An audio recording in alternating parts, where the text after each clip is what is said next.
चाहूंगा दोनों के लिए बहुत ही कॉमन राय है विपुल जी, अपने पोर्टफोलियो में इस कंडीशन में अप टू 15% आप सोना चांदी रख सकते हो इक्वल वेटेज के साथ में। अगर थोड़ा सा हाई अगर आपके पास में थोड़ा रिस्क एपेटाइट ठीक ठाक है तो चांदी 10% रखो और गोल्ड रखिए 5%।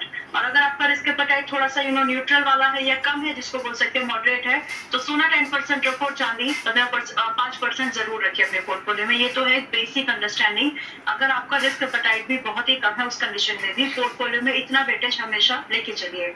नाउ मुझे याद है चांदी को लेकर के हमने पिछले हफ्ते बात की थी एंड मैंने बोला था कि 275 आराम से आ जाएगा एंड इट इज नाउ। अब यहाँ से जब आप दोबारा इन सब चीजों के प्राइस को देख रहे हैं तो आप चांदी का ना मैं सिल्वर का फ्यूचर चार्ट आपको रेफर करूंगी जो अभी मई मंथ का है। एक सेकेंड।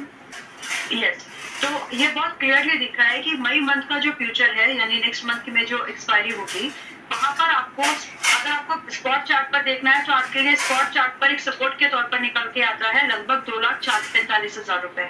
और कोई भी अपसाइड की ट्रेड आप प्लान कर रहे हैं, पहले ट्रेड की बात करेंगे फिर इन्वेस्टमेंट तो करना ही है, मतलब वो तो है ही। अगर आप ईटीएफ्स में इन्वेस्टमेंट कर रहे हो चांदी के सोने के तो अपनी सिप्स को कंटिन्यू रखो अंटिल आपका वो जो कैप है जो स्टार्टिंग में जो कैप बताया है 10 का और 5 का और 5 का और 10 का अकॉर्डिंग टू रिस्क एपेटाइट, अगर जब तक वो वहां नहीं पहुंच जाता तब तक आप अपनी सिप्स को कंटिन्यू कर सकते हैं।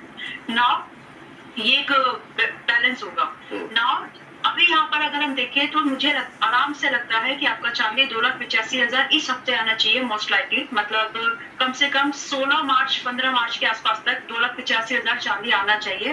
अगर आपका डाउन साइड में 2,45,000 का स्टॉप लॉस मेंटेन करना है, बट क्या 285 के बाद में कोई रिवर्सल के एक्सपेक्टेशन में देख रही हूँ? नो, यहाँ पर आपको स्लो ही सही लेकिन आपको बहुत ट्रेंड मिलेगा।